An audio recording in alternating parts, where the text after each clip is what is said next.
ने मुझसे कहा कि वह समय आ गया है जब हमें उन बातों पर अधिकार रखना है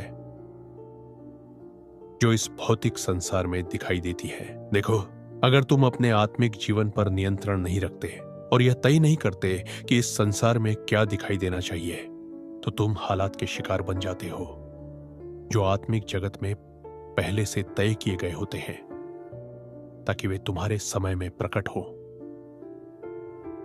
और तुम्हारे पूरे जीवन को नियंत्रित कर ले। इसलिए परमेश्वर कहता है, सिर्फ उस पर ध्यान मत दो जो तुम्हें अभी दिखाई दे रहा है, बल्कि आत्मा में ध्यान लगाओ, जहां तुम बदल सकते हो, जहां तुम असर डाल सकते हो, जहां तुम रोक सकते हो और यह तय कर सकते हो धरती पर क्या प्रकट होना चाहिए। मैंने यह पहले भी कहा था कि अगर कोई बात इस भौतिक संसार में दिखाई देती है तो उसे बदलना बहुत मुश्किल हो जाता है। इसका मतलब है कि किसी ने लापरवाही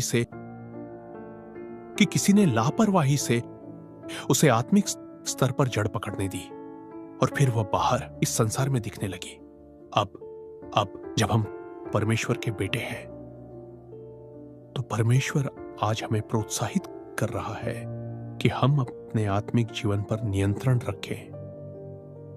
देखो, ये जो भौतिक संसार है वह सिर्फ एक रूप है जहां आत्मा की अदृश्य बातें